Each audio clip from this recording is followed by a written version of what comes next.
Hello everyone, today we are going to start our new chapter. जो हमारा अगला अध्याय है, अगली प्रश्नावली है ऊंचाई एवं दूरी, हाइट एंड डिस्टेंस, वो आज हम शुरू करने जा रहे हैं। देखो, हाइट एंड डिस्टेंस स्टार्ट करने से पहले हम कुछ इसके बेसिक चीज़ों के बारे में पढ़ते हैं। हमने अभी तक ये देखा हुआ है कि लाइंस को हम क्या कर सकते हैं, जो होती है उनको किस तरीके से मेजरमेंट कर सकते हैं। या तो हम उनको ड्रॉ करते हैं, ये लाइन होती है हमारी हॉरिजॉन्टल लाइंस। हॉरिजॉन्टल लाइंस यानी क्षैतिज रेखा। एक तो होती है हमारी सीधी रेखा, हम सीधा खींचते हैं, ये हमारी हो जाती है हॉरिजॉन्टल लाइन।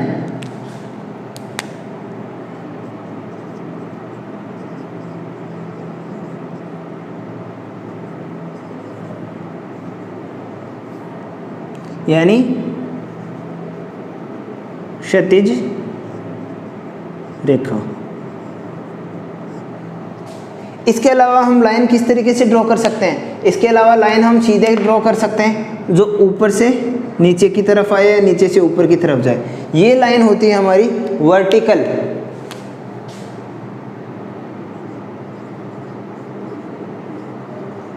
वर्टिकल लाइन, इसे ऊर्ध्व रेखा कहते हैं।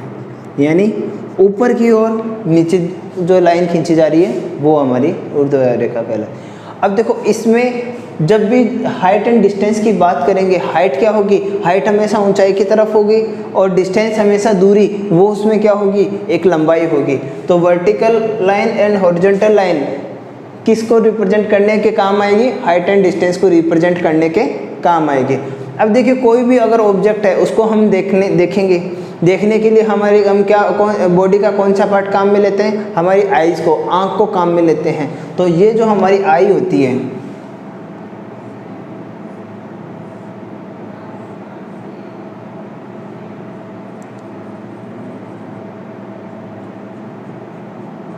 ठीक है, इस जैसे आँख है, ये हमारे किसका काम करेगी? सोर्स का, स्रोत। ठीक है, आई की जगह हमारा क्या हो सकता है?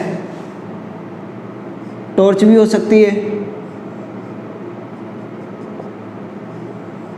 सन भी काम में लेते हैं। हमारे क्वेश्चंस में कई जगह हमें क्या मिलेगा? रिसोर्सेज सन मिलेगा, जिससे हमारी क्या निकलेगी? रेज निकलेगी। इस तरीके से कोई भी लाइट सोर्स,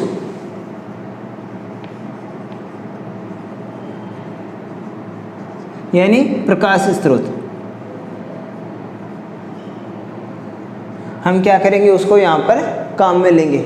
अब देखिए, ये सोर्स हमें किस तरीके से हेल्प करेगा, वो चीज़ देखनी है। सोर्स का हमारे यहाँ पर क्वेश्चंस में काम क्या है? जैसे एक पर्सन है, हम यहाँ बनाते हैं, ठीक है।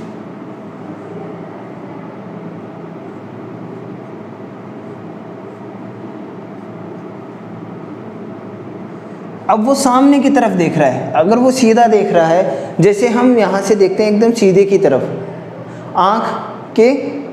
आँख से जो हमारी दृष्टि है वो एकदम कहाँ जाएगी? धरती के समांतर। ये जो हमारा सरफेस है, इसके समांतर अगर देख रहा है तो वो कौन सी रेखा होगी? हमारी हॉरिजॉन्टल रेखा।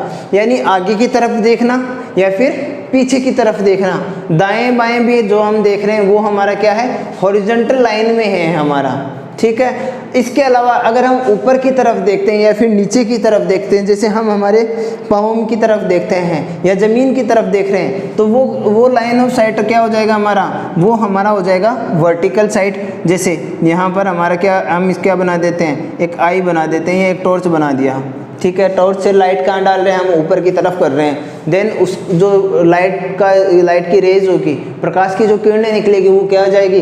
सीधे जाएगी। किस लाइन में? वर्टिकल लाइन में। ये हमारा वर्टिकल होगा, ठीक है, ये वर्टिकल सोर्स, और ये हॉरिजॉन्टल सोर्स। अब ये जो हॉरिजॉन्टल सोर्स हमने कहा, हॉरिजॉन्टल सोर्स में तो हम सीधा देखते हैं, धरती के समांतर, parallel to our earth. And vertical source ऊर्ध्वाधर, ऊर्ध्वाधर यानी ऊपर की ओर, या तो ऊपर की ओर देखेंगे या फिर नीचे की तरफ देखेंगे तो ये हमारा क्या हो जाएगा, परपेंडिकुलर टू अर्थ हो जाएगा। ये इसमें होता है पैरेलल टू अर्थ,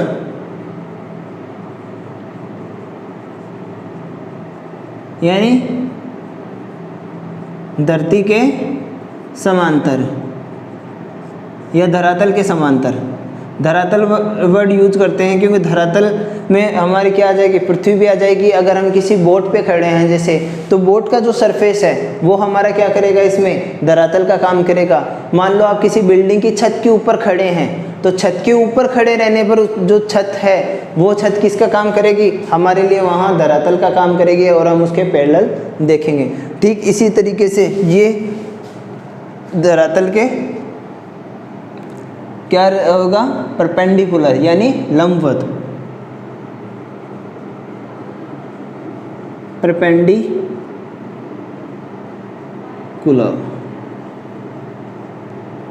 ये हमारी लंबवत स्थिति होती है। ठीक है। अब ये ज़रूरी तो नहीं कि हमारा जो ऑब्जेक्ट है, अगर हम किसी वस्तु को देख रहे हैं तो या तो वो धरती के समांतर होगी या फिर वो धरती के एकदम क्या हो, परपेंडिकुलर हो। ये नेसेसरी नहीं है, कंडीशन ज़रूरी नहीं है। कई बार क्या होता है, ये जो हमारा ऑब्जेक्ट बनता है हमारा, ठीक है, ऑब्जेक्ट क्या होता है, या इन दोनों की पोजीशन के बीच में आएगा।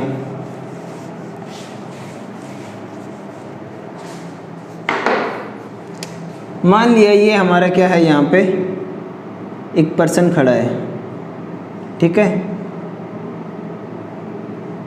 ये हमने यहाँ उसको बना दिया, ये इसके आई साइट है, ठीक है। और आई साइट, ये जो इसके जो पैरेलल जो सीधी रेखा होती है, ये हमारी क्या कहलाती है, जहाँ पर ये कहलाती है हमारी लाइन ऑफ साइट।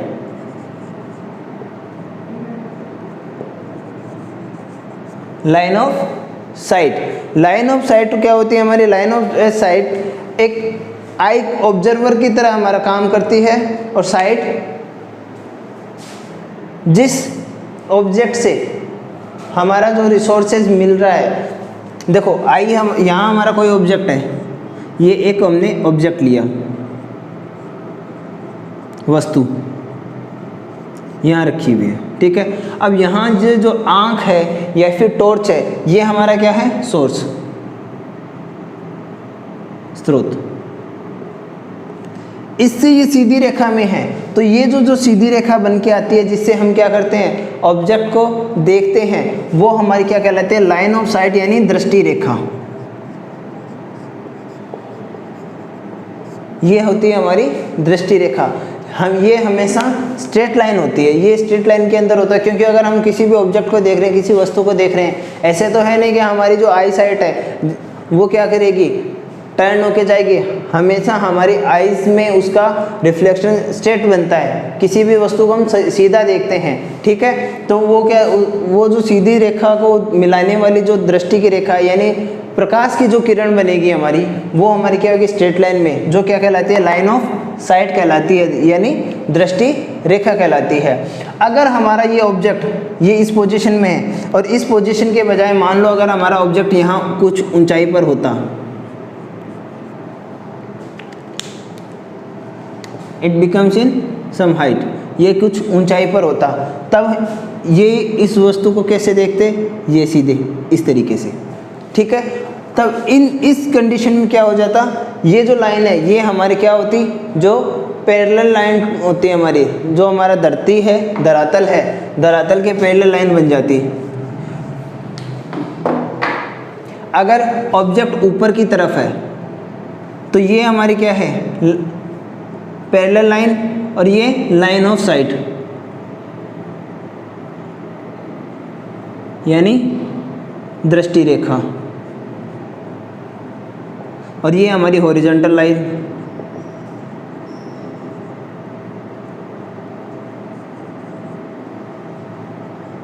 यानी क्षैतिज रेखा। इन दोनों के बीच में कोई एक एंगल हमारा बनता थीटा। एंगल कौन सा होता, एंगल थीटा। देखो एंगल के बारे में हमने किस में पढ़ा, हमने चैप्टर 6 और चैप्टर 7 में एंगल के बारे में पढ़ा है।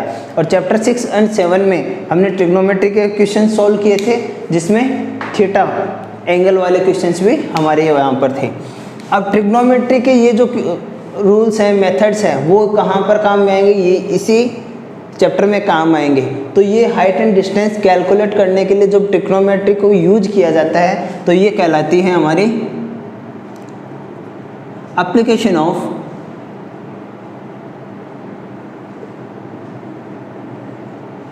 ट्रिग्नोमेट्री।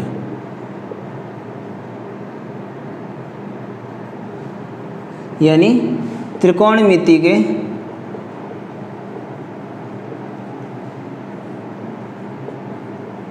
अनुप्रयोग। त्रिकोणमिति के अनुप्रयोगों में ये क्या होता है, हमारा सम्मिलित होता है। अब हम बात कर रहे थे थीटा कोण की। अगर हॉरिजॉन्टल लाइन से ऊपर की तरफ हमारा ऑब्जेक्ट है, जो हमारी लाइन ऑफ साइट है उससे ऊपर की तरफ ऑब्जेक्ट है और एंगल ऊपर की तरफ बनेगा, तो ये कहलाएगा हमारा angle of elevation. Angle of elevation. देखो यहाँ हमारा वर्ड है elevation. We have elevation word which is made from elevate. Elevate means pull the things, pull the object, किसी वस्तु को ऊपर उठाना। अगर ऊपर की तरफ उठा रहे हैं, कोण हमारा क्या है, ऊपर की तरफ बन रहा है, ऊपर उठा रहे हैं कोण को, तो वो क्या कहलाएगा, एंगल ऑफ एलिवेशन कहलाएगा। एंगल ऑफ एलिवेशन को उन्नयन कोण या उनतास कोण भी कहते हैं। In English it's called angle of elevation. Hindi में इसे उन्नयन कोण के नाम से कहते हैं। ये हमारी कौन सी है, कंडीशन फर्स्ट। अगर कंडीशन सेकंड, इसमें अगर हमारा ऑब्जेक्ट क्या होता, ऑब्जेक्ट नीचे की तरफ होता, ठीक है, लाइन ऑफ साइट हमारी क्या है, जैसे ठीक है, हॉरिजॉन्टल लाइन हमारे आई से सरफेस के पैरेलल रहेगी और मुझे ऑब्जेक्ट नीचे की तरफ देखना है। मैं किसी बिल्डिंग के ऊपर खड़ा हूँ और मुझे क्या देखना है, रोड के ऊपर नीचे की तरफ जो जाती हुई कार है मुझे उसको देखना है। तो कार में और मेरी आई साइट में, मेरी आंखों में और कार में जो सीधी रेखा बनेगी वो मेरी क्या हो जाएगी, लाइन ऑफ साइट हो जाएगी। बट जो सरफेस के पैरेलल लाइन एक इमेजिनरी लाइन बनती है, ये लाइन इमेजिनरी होती है, ठीक है, इसे हमने डॉटेड से कर दिया। और ये लाइन जो बनेगी, अब मान लो यहाँ पर हमने क्या है, ये कार के ऊपर खड़ा है बिल्डिंग के ऊपर, और यहाँ क्या देख रहा है, वो कार को देख रहा है। तो यहाँ पर इस हॉरिजॉन्टल लाइन से और ये जो लाइन ऑफ साइट बनी नीचे की तरफ वाली, ठीक है, जो नीचे की तरफ बन रही, यहाँ पर भी एंगल कौन सा बनेगा, थीटा एंगल बनेगा। अगर हम इसको अलग से लिखना चाहें तो अलग से भी लिख सकते हैं दूसरी तरीके से। पहला हमारा एंगल क्या है, angle of elevation. In this condition object will hire from elevate from horizontal line. ये धरातल के समांतर रेखा से क्या होगा, ऊपर की तरफ होगा। ये हमारा यहाँ पर ऑब्जेक्ट है, ठीक है। ठीक इसी प्रकार ये हमारी लाइन ऑफ साइट आ जाएगी।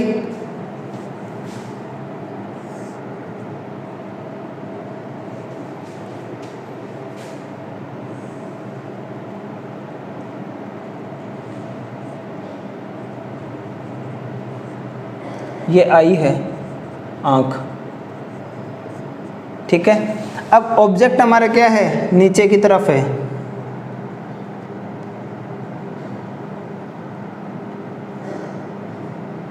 और यहाँ हम ऊपर से कहाँ देख रहे हैं, नीचे की तरफ देख रहे हैं। तो ये जो हमारी हॉरिजॉन्टल लाइन है, इस हॉरिजॉन्टल लाइन से जो एंगल बनेगा थीटा, ये हमारा एंगल कहलाएगा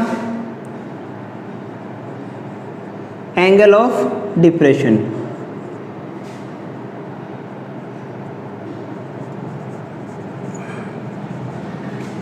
ये हमारा उन्नयन कोण था, ये हमारा अवनमन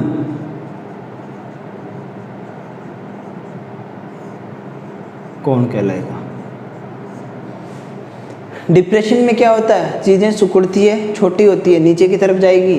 तो ये क्या होगा, जब नीचे की तरफ बनेगा तो एंगल ऑफ डिप्रेशन यानी अवनमन कोण, और जब भी एंगल ऊपर की तरफ बनेगा तो ये हमारा क्या हो जाएगा, एंगल ऑफ एलिवेशन यानी उन्नयन कोण।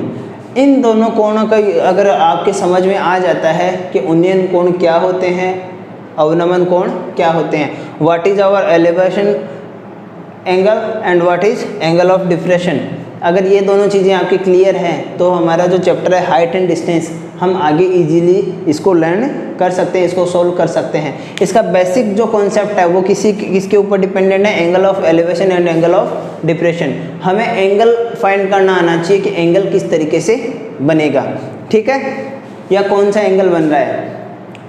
ये बात थी हमारी angle of elevation and angle of depression की। अब आगे देखते हैं। देखो पीछे के जो क्वेश्चंस हमने किए थे लास्ट चैप्टर में, उसमें हमारे क्या था, ट्रिग्नोमेट्री ट्रायंगल यूज किया था। सिमिलरली यहाँ पर भी हमारा क्या होगा, एक ट्रायंगल बनेगा। इसमें क्वेश्चन जो पुटअप किए जाते हैं उसमें हमें पोल दिया जा सकता है, कोई मीनार दी जा सकती है, बिल्डिंग दी जा सकती है, कोई भी ऑब्जेक्ट हो सकता है। तो वो जो भी हमारा ऑब्जेक्ट होगा उसे हम क्या लेंगे, हमेशा परपेंडिकुलर टू अर्थ लेंगे। धरती के क्या लेंगे हम, समांतर लंबवत लेंगे, एकदम सीधे इस तरीके से। मान लो अगर हमें किसी पोल के बारे में कहा जा रहा है तो पोल हमेशा क्या होता है, सीधा खड़ा होता है, तो ये इस तरीके से होगा। और ये जो हाइट है तो इस तरीके से ये ऊपर से जो भी एंगल बनेगा अर्थ पे आकर के, ये इसे किसको बनाएगा, 90 डिग्री एंगल को रिप्रेजेंट करेगा। हाइट एंड डिस्टेंस के जितने भी सवाल है उसमें हमेशा हमारा राइट एंगल ट्रायंगल क्रिएट होगा।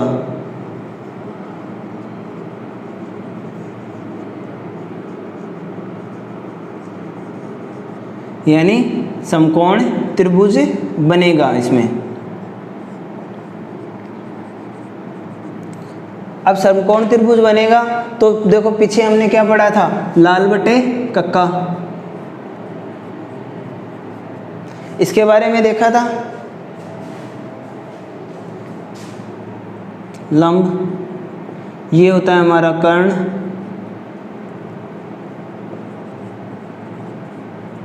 और ये आधार यानी बेस, हाइपोटेन्यूस एंड परपेंडिकुलर। तीन चीज़ें होती हैं हमारे पास। हमने देखा था P B P upon H H B. English medium में हमने देखा था perpendicular base perpendicular, hypotenuse hypotenuse base, लाल बटे कक्का। हमें बेसिकली किन तीन एंगल्स को फॉलो करना पड़ेगा, sine theta, cos theta and tan theta. ये वैल्यूज हमारे काम में आएगी। साइन थीटा की वैल्यू क्या होती है हमारी, एल अपॉन के, और परपेंडिकुलर अपॉन हाइपोटेन्यूस, लंब बटे कर्ण, परपेंडिकुलर अपॉन हाइपोटेन्यूस।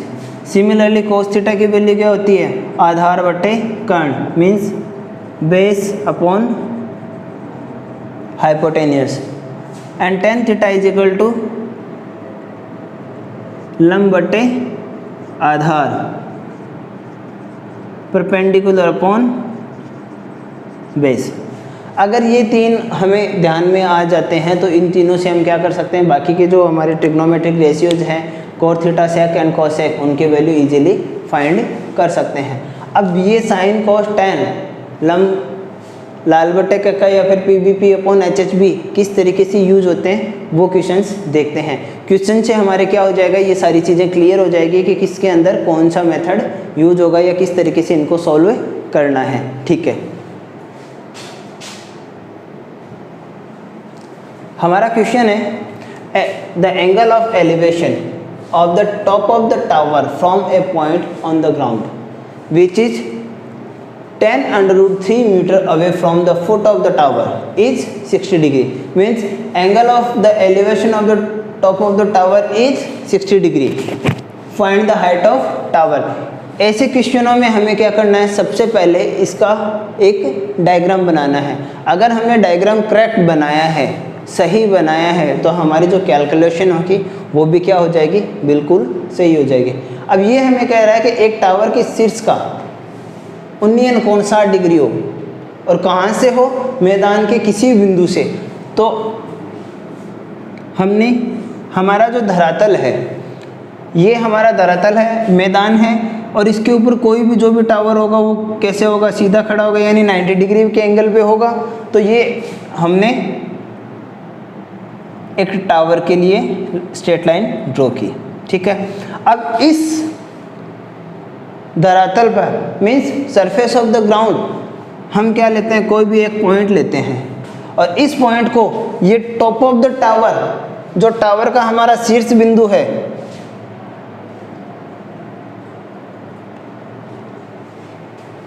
इन दोनों को आपस में मिला देते हैं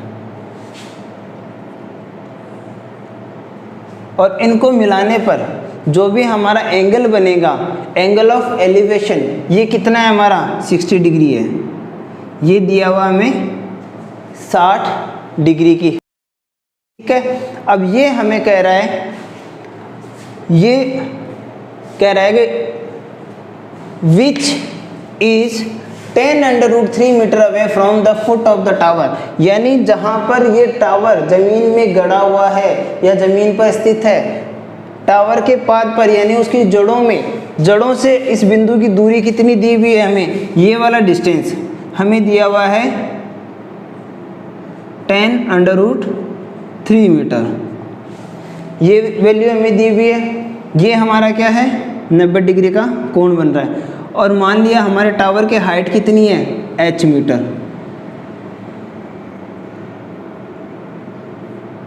h इसकी क्या है, टावर की height. Find the height of the tower, tower की ऊंचाई ज्ञात कीजिए। हमने टावर की ऊंचाई को h मान लिया, तो 90 डिग्री के अपोजिट जो हमारी साइड होती है वो कौन सी साइड होती है, वो हमारी क्या होती है, हाइपोटेनस यानी कर्ण होता है। अब बच गई हमारी कौन सी दो भुजाएं, एक तो आधार बच गया और एक लंब, ठीक है। आधार और लंब ये दो भुजाएं हमारे पास क्या हो गई, बाकी रह गई। और थीटा का मान यहाँ कितना है, 60 डिग्री। अब आधार और लंब किस में काम में लिए जाते हैं, देखो हमने सूत्र लिखा था लाल बटे कक्का, लंब बटे आधार, यानी PBP upon HHB। Perpendicular and base किस में आ रहे हैं, टेन थीटा के फॉर्मूले में आ रहे हैं। तो यहाँ पर हम क्या लिखेंगे, परपेंडिकुलर और बेस, दो वैल्यू हमें दी हुई है। जब भी हमारी ये हाइट एंड डिस्टेंस वाले क्वेश्चन सॉल्व होंगे, ट्राइंगल बनेगा, तीन साइड में से कोई भी दो साइड हमें गिवन होगी, दो साइड हमें दी हुई मिलेगी। या तो हाइट और बेस हो सकता है, बेस हाइपोटेनियस हो सकता है, हाइपोटेनियस और परपेंडिकुलर हो सकता है। यानी कर्ण और लंब का मान दिया हुआ मिल सकता है, लंब और आधार का मान दे सकते हैं, आधार और कर्ण का मान, मगर केवल देंगे किसका, दो का मान देंगे, और तीसरे की वैल्यू हमें क्या करनी पड़ेगी, थीटा से हम क्या कर सकते हैं, इजीली सॉल्व कर सकते हैं। अब यहाँ पर हमें परपेंडिकुलर और बेस, हाइट हमें दिया हुआ तो बेस है, हाइट हमें पूछी है तो हाइट को हमने h मान लिया। देन हमारे पास क्या वैल्यू हो गई, परपेंडिकुलर की और बेस की, यानी लंब और आधार की दो मान हो गए। अब इनसे हम क्या निकालेंगे, सूत्र कैसे काम में लेंगे, इम्प्लीमेंटेशन कैसे करेंगे, आइए देखते हैं।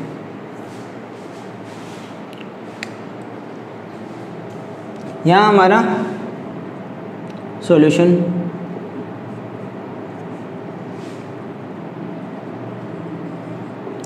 Angle of elevation theta is equal to 60 degree,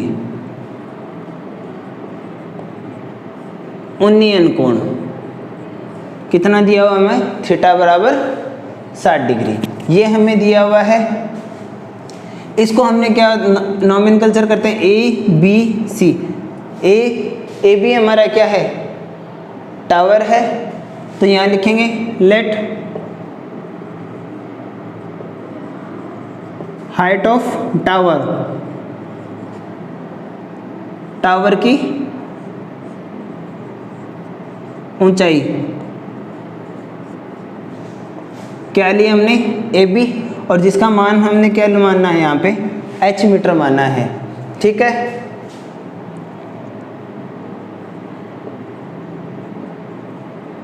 distance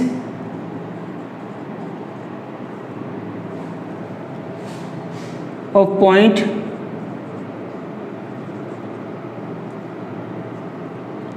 from foot of tower कितनी है 10√3 मीटर, ये हमें गिवन है। तो यहाँ पर हमारा ट्राइंगल कौन सा बन रहा है, ट्राइंगल ABC बन रहा है,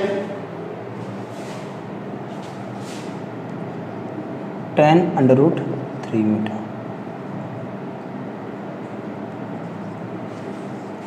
from triangle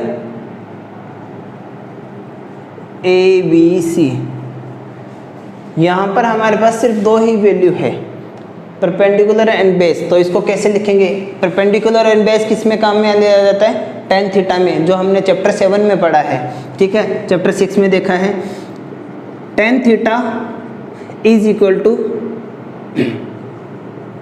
perpendicular upon base, या इसको हम क्या लिख सकते हैं, इसको हम लिख सकते हैं लंब बटे आधार। थीटा की जगह उसकी वैल्यू रखेंगे, थीटा का वैल्यू हमारा कितना है, theta is equal to 60 degree, then AB बटे BC, ये हमारा मान हो जाएगा। tan 60 की वैल्यू हमारी कितनी है, √3 होती है, tan 60 is equal to √3, then apply the value of tan 60, AB is equal to H and BC is equal to, BC हमारा बेस, इसकी कितनी दी हुई लेंथ 10√3।